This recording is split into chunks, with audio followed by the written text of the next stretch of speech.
lá. Eu vou para a última parte, então, né, da nossa aula, da nossa videoaula, que é uma visão geral sobre como o Honneth encara diferentes psicologias e vai construindo a sua psicologia do reconhecimento, né? E então a ideia é a gente falar um pouco aqui sobre as teorias psicológicas na teoria do reconhecimento de Honneth. E eu vou falar da parte anterior ao livro, Luta por Reconhecimento, e posterior, né? E obviamente durante o livro ali também. Então, espero ser um vídeo não muito longo, tá? E que desperte a curiosidade de vocês. Tem coisas que eu li já faz algum tempo, já não me lembro com detalhes, mas eu vou mencionar porque, digamos que eu aprendi muito sobre psicologia lendo o Honneth, coisas que a gente não está acostumado, não fazem parte da nossa formação, tá? Então, ele e o Ioas começam com uma questão muito interessante e lá naquele livro, Ação Social e Natureza Humana, que eu mostrei para vocês que eu tenho autografado, que é a seguinte questão, né? O que nos torna humanos? E por que a ação social é tão importante e com uma fundamentação forte na antropologia? A grande argumentação deles vai começar com algo que o Honneth vai usar como oposição à antropologia filosófica, por exemplo, da primeira geração da teoria crítica, que é uma antropologia freudiana, né? Ou, no máximo, uma antropologia marxista baseada num autor. Oh, meu Deus do céu, agora me escapou o nome dele, mas depois eu pesquiso e passo para vocês, tá? Que é um autor alemão, amigo do Adorno, e que pensa a constituição humana como derivada do trabalho, diretamente das ações de trabalho, né? Então tem que triste eu não lembrar o nome dele agora, porque não me ocorreu de falar dele quando eu estava montando os slides, e eu sei o nome dele, mas a idade vai chegando, a gente vai esquecendo as coisas. Mas sim, o Honneth acusa então essa antropologia de base estritamente marxista de uma antropologia que não faz justiça à espécie humana, né? Então ele vai tentar dar uma fundamentação mais ampla, que depois até ele não se baseia tanto nisso, o Ioas segue nesse caminho, mas ele vai tentar se basear na antropologia filosófica. E para isso ele faz uso de dois autores que fora da cultura alemã são pouco conhecidos, que é o Arnold Gehlen e o Helmut Plessner, né? São esses carinhas aqui. Basicamente, qual é a tese do Gehlen que eles consideram importante? O Gehlen vai falar que para a gente entender a natureza humana, ou o que nos faz diferentes de outros animais, de outros seres, a gente precisa entender que biologicamente nós somos os seres que nascem da forma mais imatura possível, né? Com uma relação de dependência muito grande, justamente porque nesse desdobramento entre cultura e biologia, o desenvolvimento do cérebro humano é muito importante. Mas, para desenvolver esse cérebro, essa caixa craniana do tamanho que a gente tem, principalmente eu, a gente precisou nascer com tudo isso ainda muito precário, né? Então é como se a gente tivesse uma continuidade da gestação fora do corpo da mãe. E com isso, o que o Galen quer dizer?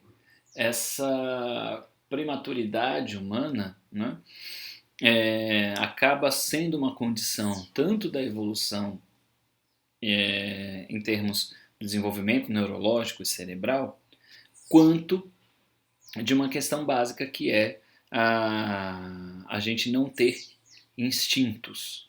Né?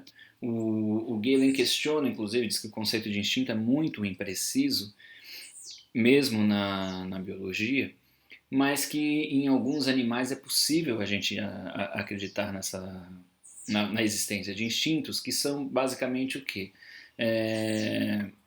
Uma sequência complexa de comportamentos que são ativados por algum estímulo, né? E os seres humanos não têm isso. Ele vai dizer que no máximo a gente tem vestígios de instintos ou a gente tem reflexos. Isso vai fazer com que as relações humanas desde o começo sejam muito importantes, né, para a gente se tornar o que a gente é. Mesmo nas coisas mais básicas, como alimentação, né, cuidados básicos, sobrevivência, temperatura e tudo mais. Então, bem toscamente, quando o Galen traz isso à tona, ele questiona muito diretamente uma noção puramente freudiana, né, da questão dos impulsos de vida e de morte, né, torna isso mais complexo e muito mais mediado socialmente. E o Galen também vai questionar o fato de a gente pegar uma relação humana, que é a relação de trabalho, e definir todas as outras formas de relações humanas a partir do trabalho. Né? Então, as diferentes formas de ação humana são extremamente importantes e têm um peso gigantesco em como a gente se torna humano. Isso de uma forma bem, né, tosca, mas só para a gente ter uma ideia, porque isso é muito importante para o Honneth. E o Helmut Plessner é um cara que vai também trabalhar com antropologia filosófica, mas para ele a grande questão da caracterização humana é, o fato de nós chorarmos e rirmos. Né? Ou seja, de que a gente poderia dizer que a única coisa universal entre os seres humanos seria a expressão dos seus sentimentos. Então, essa ideia do Galen, somada à ideia do Plessner, né, de uma comunicação de base biológica da espécie, sobre a qual se constrói todas as demais complexidades da nossa comunicação, né, também chama a atenção do Honneth e do Ioas.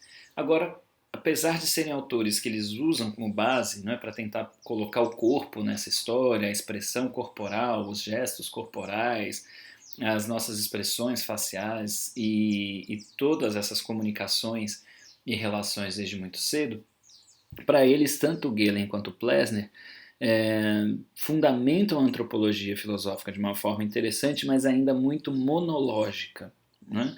Ou seja, ainda muito centradas no indivíduo. Eles não têm uma teoria em que a intersubjetividade e a interação seja forte. E por isso eles acreditam que o Mead supera tanto o Galen quanto o Plessner.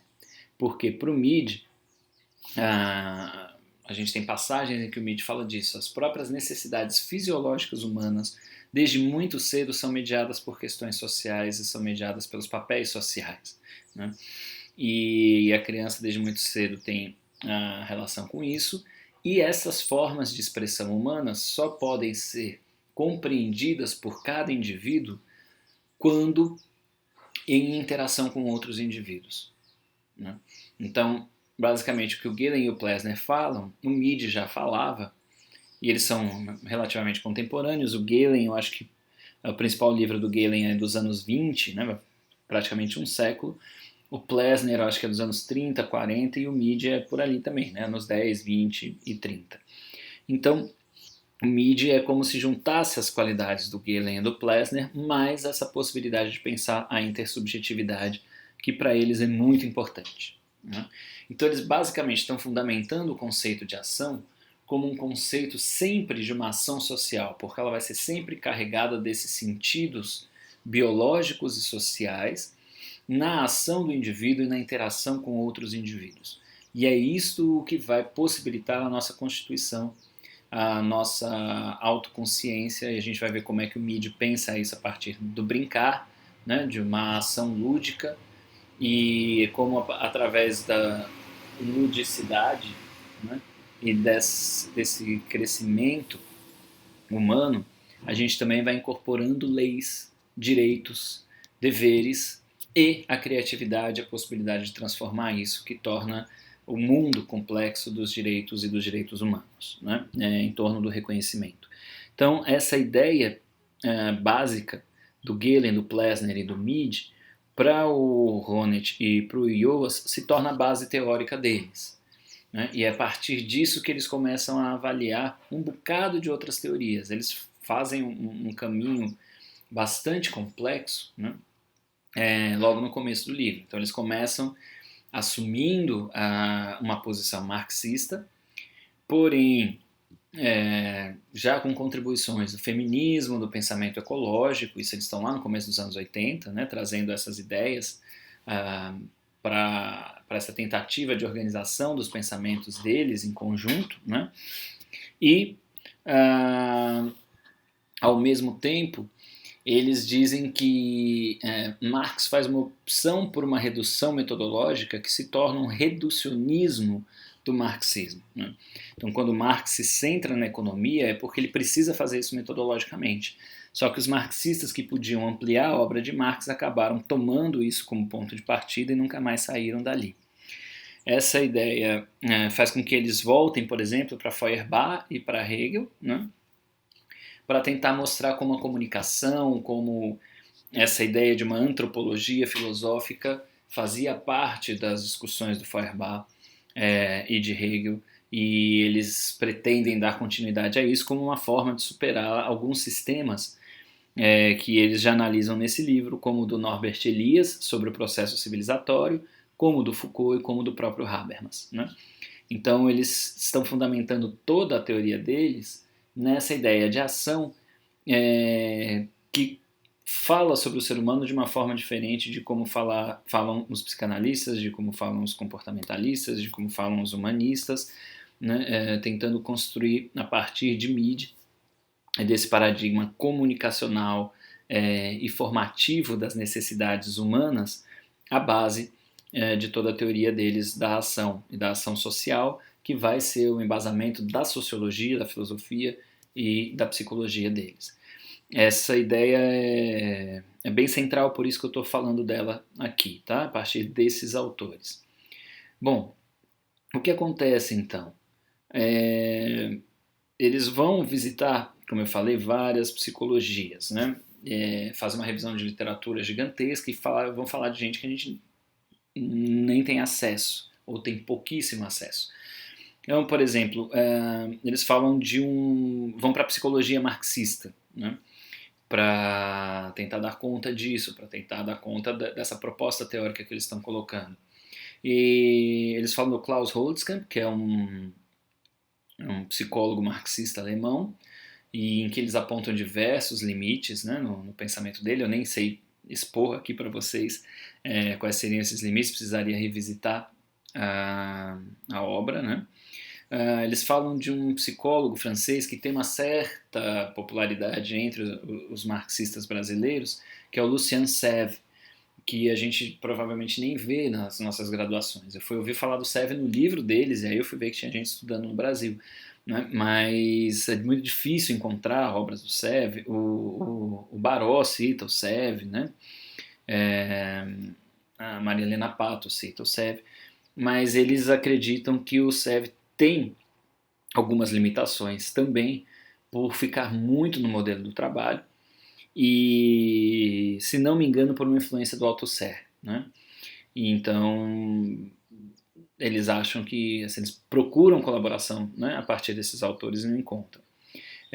O que eles falam como um autor muito próximo, que tem uma proximidade grande do Mead, né? A diferença que está muito centrado na ação instrumental e não na ação comunicativa ou na interação, é o Vygotsky, tá?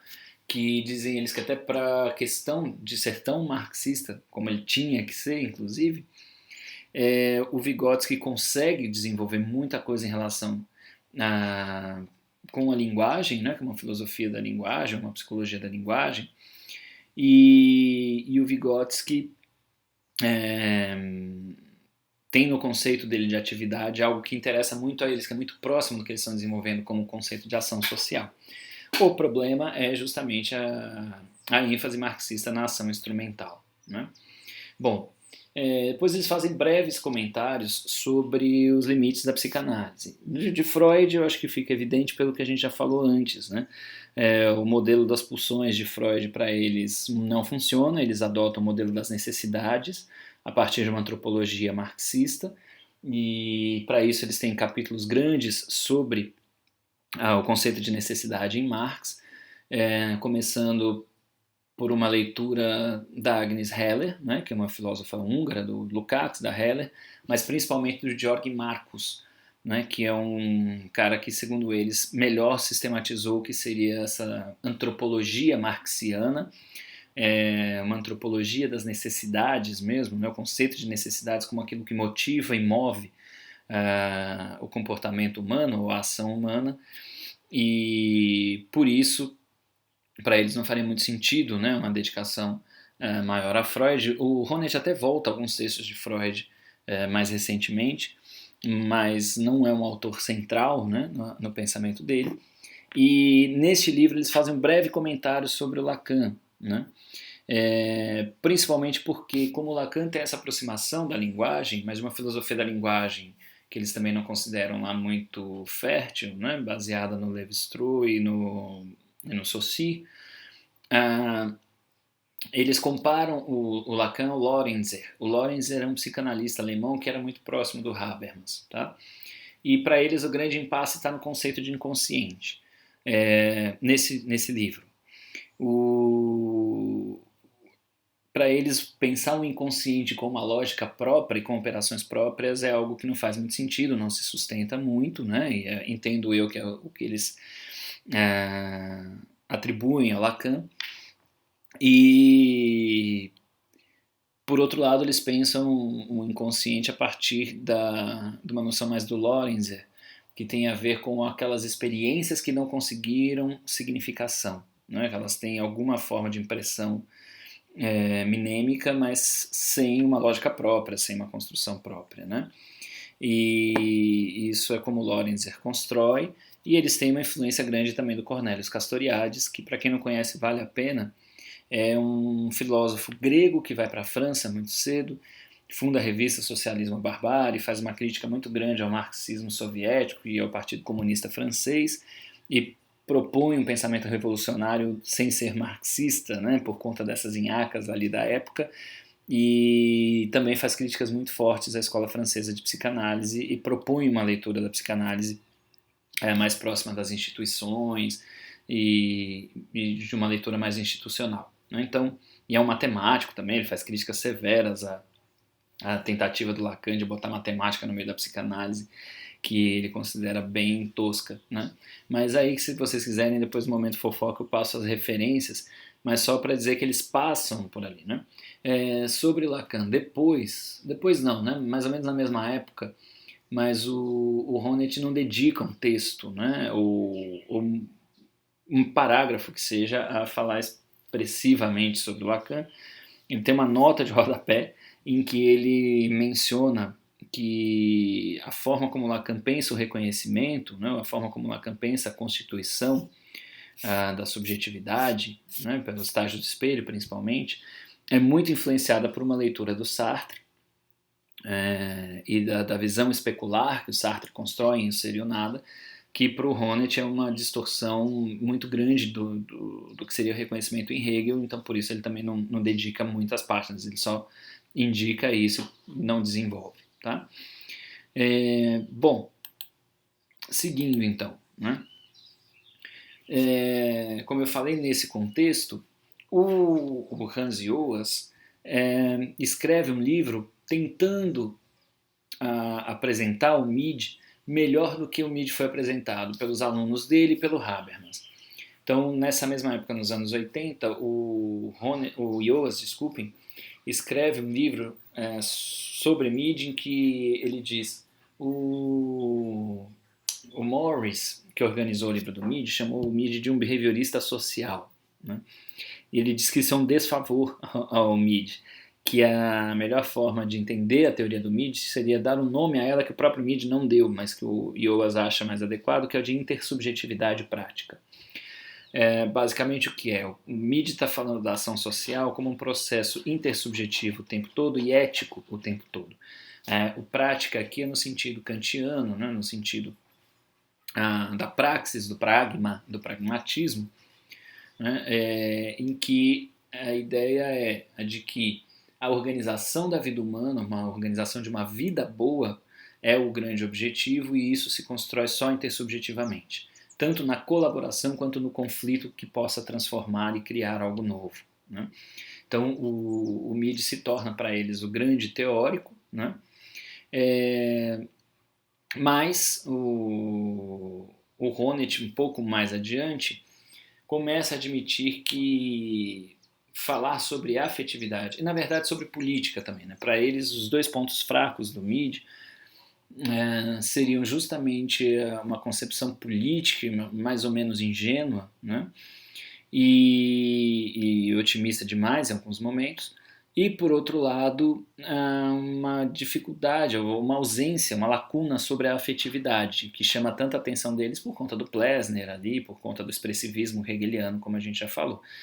E essa retomada dos afetos na política é muito importante. Né? Isso é uma tendência que tem crescido nos últimos anos. Eu tenho feito umas pesquisas aqui e o pessoal tem falado de uma virada afetiva na teoria política, principalmente a partir de 2010, o que eles já vinham fazendo desde os anos 80. Né? Então isso para a gente na psicologia é bem interessante. O que acontece então? Nessa questão da afetividade, o Honneth vai se reaproximando da psicanálise. Mas agora não da psicanálise freudiana, tá? Ele se aproxima da psicanálise das relações objetais, que também é muito pouco estudada entre nós na Bahia, que fique claro, né? A não ser com algumas exceções, como por exemplo a ex-professora, né, do curso de filosofia, que é a Carol, a professora Carolina Vasconcelos, que na filosofia estuda o Winnicott, né? Por conta de uma influência grande do Loparic, né, que é um filósofo que estuda Winnicott. E a gente teria, não só, né, isso está no mundo inteiro, muita gente falando do Winnicott muito seriamente, inclusive nas ciências sociais, na Inglaterra, né, pelo fato dele ser inglês, mas em vários outros lugares, nos Estados Unidos, na Alemanha, né, no Brasil mesmo, né, mas principalmente em São Paulo, Campinas, no Sul, o Winnicott teve uma inserção maior, né? Acho que a hegemonia lacaniana na Bahia não deu muito espaço para outras possibilidades, né? Mas é uma tradição muito grande. E essa tradição vai entrar no pensamento do Honneth via uma autora feminista, né? Como eu falei um pouco antes, que é a Jessica Benjamin. Não tem nada a ver com Walter Benjamin. Ela, nos anos 70, já tinha feito um texto criticando a noção de indivíduo no Horkheimer e no Adorno, e propondo uma aproximação do habermasianismo com a psicanálise de uma forma um pouco mais profunda. Em 87, 88, ela lança o livro dela, em que ela tenta entender a relação de submissão, né, de mulheres que acabam aderindo ao patriarcado de alguma forma. E esse livro é bem interessante, ela faz uma análise psicanalítica, mas é uma psicanalista mais crítica, digamos assim. Né? Ela tem uma leitura boa de Foucault, tem uma leitura do Habermas, e tem uma leitura filosófica importante. E é justamente ali que ela aproxima a questão de como pensar a constituição humana da teoria do reconhecimento de Hegel. Né? Isso é bem interessante. Ela traz toda uma questão da literatura feminista, da antropologia feminista, da epistemologia feminista, para falar da grande questão de que, ainda que Freud, o modelo freudiano, pense a relação humana, esse modelo pensa muito em torno de duas pessoas, né? Talvez três quando pensa o Édipo, mas sempre a partir de uma visão intrasubjetiva, né? De como isso se desenvolve no mundo interno subjetivo da criança. Ela vai se dedicar justamente aos psicanalistas das crianças, como o Winnicott, Daniel Stern, o René Spitz, dentre outros, para falar, como o Winnicott fala às vezes, que os psicanalistas não sabiam nada de criança. Né? E vai falar de uma perspectiva intersubjetiva e não intrasubjetiva. Essa perspectiva intersubjetiva, que é da intersubjetividade, e como vai dizer o Winnicott, para ela faz muito sentido e está muito próximo de Hegel, porque não dá para a gente falar de uma pessoa ou de dentro de uma pessoa enquanto não se constituiu esse self ou esse eu. Então, ela precisa ser uma psicologia necessariamente intersubjetiva, que é baseada na relação com o objeto, porque não tem outra forma de sobrevivência. E isso é muito semelhante à noção do Galen, né? Dessa prematuridade que também dá base a como o Winnicott pensa a natureza humana. Inclusive, o Winnicott tem um livro chamado Natureza Humana, né, em que ele fala dessa díade mãe-filho, que na verdade é uma díade organismo-ambiente. Né? O conceito de ambiente é muito importante para o Winnicott. Então, essa relação muda, é como se fosse uma mudança mesmo paradigmática dentro da psicanálise, que parte de dois para depois conseguir pensar o um, que aí, na verdade, segue sendo dois e é múltiplo. Então, os objetos têm um papel muito diferente na psicanálise das relações objetais, que tem uma origem no pensamento da Melanie Klein, da Anna Freud, e que vai sendo desenvolvido principalmente na Inglaterra. Né?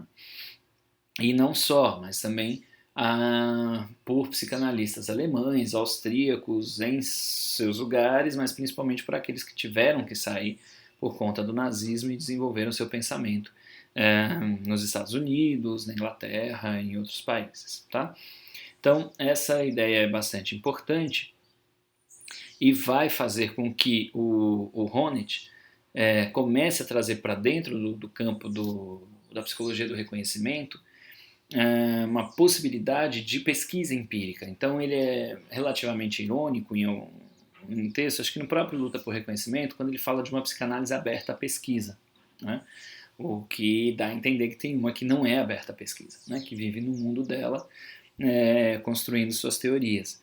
E então ele fala da importância do Erik Erikson, por exemplo, que pensa muito as relações de confiança, né? O sentimento de confiança como base de constituição da subjetividade, o que vai influenciar muito esses outros autores. Né? O René Spitz, que faz estudos experimentais para tentar comprovar as hipóteses freudianas das fases e do desenvolvimento do primeiro ano de vida. É muito interessante esse livro do Spitz, né, que eu conheci via Honneth também. O Daniel Stern, que é um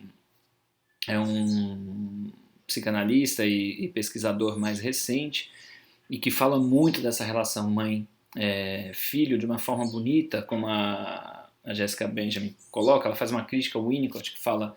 O Winnicott pega a ideia do espelho do Lacan, né, e traz para uma outra visão em que a mãe não é exatamente um espelho, né, ela é mais ativa, ela não reflete simplesmente, é uma relação mais complexa que acontece ali.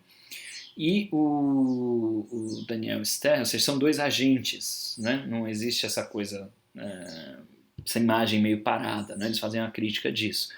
E o Daniel Stern usa uma imagem que a Jessica Benjamin gosta, em que eles falam que a metáfora do espelho não é boa, eles preferem a metáfora da dança, porque a mãe e o bebê, ou cuidadores de bebê, dançam o tempo todo, né? E é uma dança que pode ser mais dramática, mais divertida, e tudo isso vai construindo a subjetividade. E aí, obviamente, o Winnicott, né?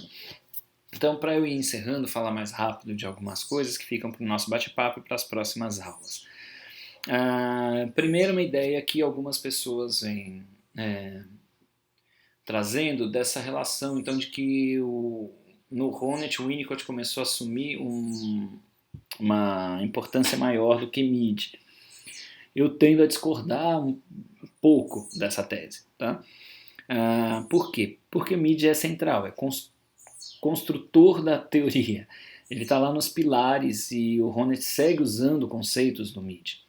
A grande questão é que para ele ainda esse outro generalizado do Mead fica muito abstrato, né? Essa relação com o outro ainda fica muito abstrato. Em Winnicott ela é mais concreta e mais dinâmica. E ele foi encontrando em Winnicott algumas questões interessantes que ele diz que traduz muito bem a teoria do reconhecimento de Hegel.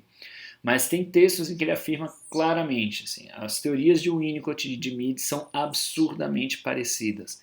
a ênfase no brincar, a ênfase nas relações, essa questão da prematuridade de início e essa construção do self é muito similar. Né? A discussão sobre direitos, sobre reconhecimento, ainda que o Winnicott não faça menção alguma a Hegel, mas ele discute, sim, diretamente a partir de uma linguagem do reconhecimento e jurídica, algumas vezes, as metáforas que ele usa para falar da relação da criança com a mãe. Tá?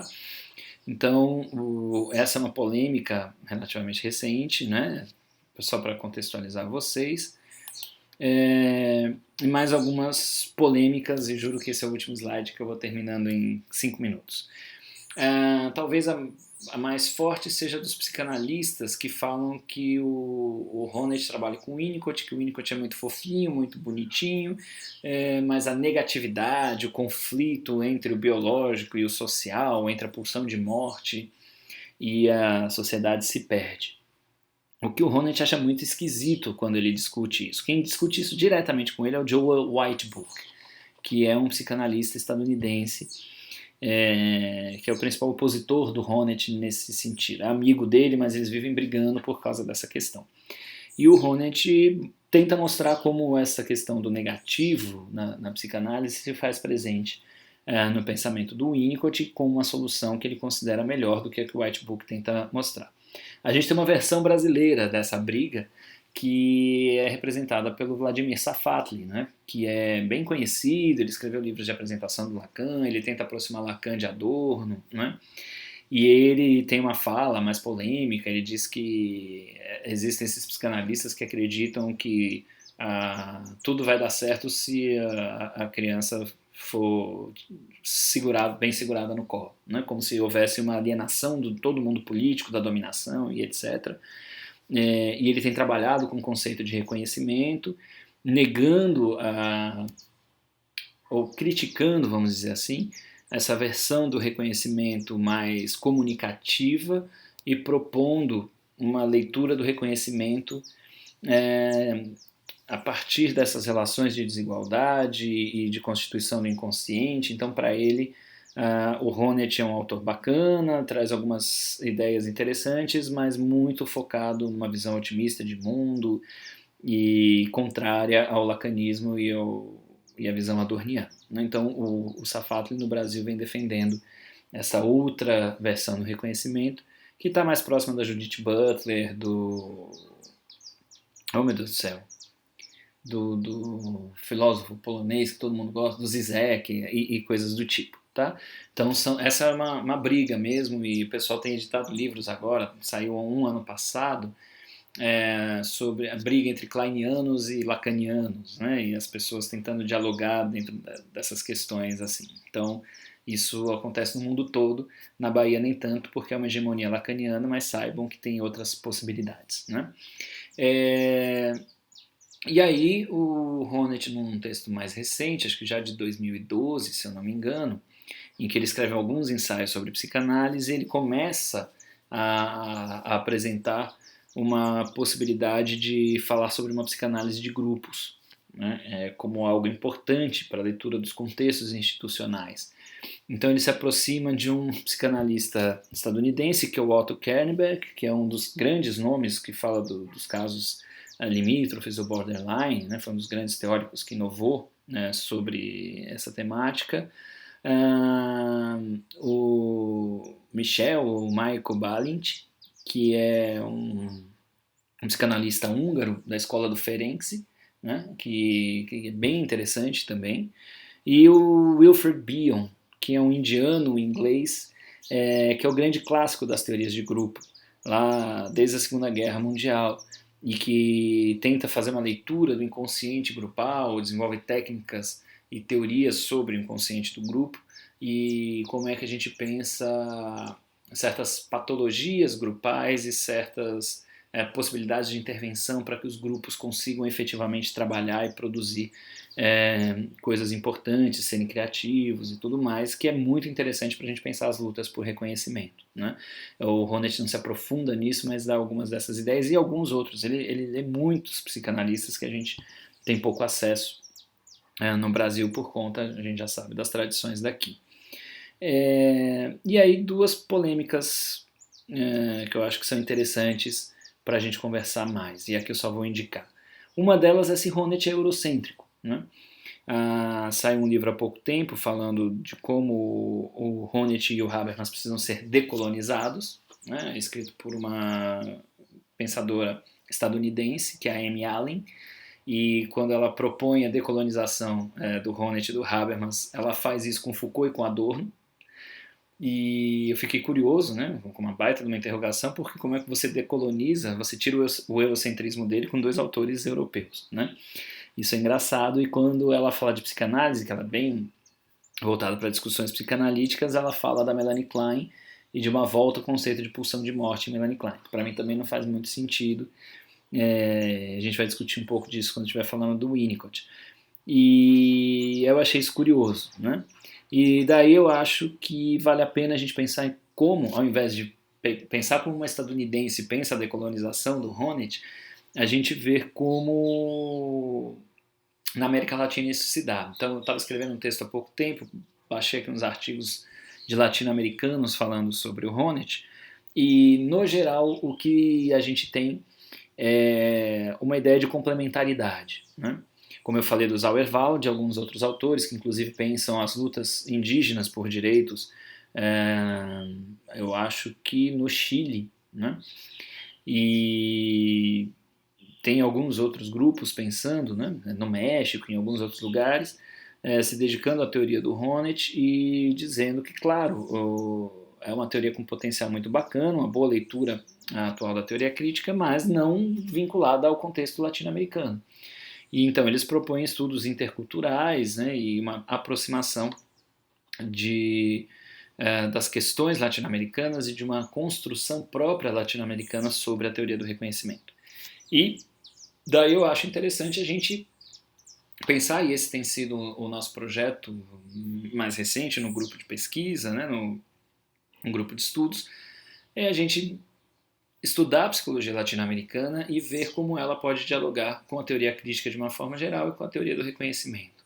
E para isso a gente tem tanto Martin Baró, né, com a psicologia da libertação, pensando os oprimidos, os movimentos sociais, né, e coisas muito próximas, com algumas referências próximas, inclusive, do Honneth, né, eles estão produzindo mais ou menos na mesma época, ali nos anos 80, com uma antropologia filosófica semelhante, né, então são coisas bacanas a gente pensar, e também o Pichon Rivière, que é como vocês sabem, né, um psicanalista argentino, que cresce entre os índios Guarani e diz que tem uma influência da forma de pensar Guarani na formulação da sua teoria de grupos, e pensa grupos a partir, não por acaso, de Mead e de Melanie Klein, né? Ou seja, da teoria das relações objetais e do George Herbert Mead, para pensar os grupos operativos e o que impede esses grupos de trabalharem, e também formas de manejo desses grupos para tentar construir uma psicanálise de grupos, que depois o Pichon abandona a psicanálise e usa só a psicologia social. Então, uma psicologia social de grupos, uma psicologia social das instituições e uma psicologia social da comunidade. Então, acredito que aqui eu aponto para o que eu estou produzindo agora, né, e para essas tentativas de diálogo, dando esse panorama geral para a gente bater um papo na sexta-feira, e depois a gente se aprofunda um pouco mais na teoria do Mead e na psicanálise das relações objetais, principalmente de Winnicott, tá bom? Então, até breve.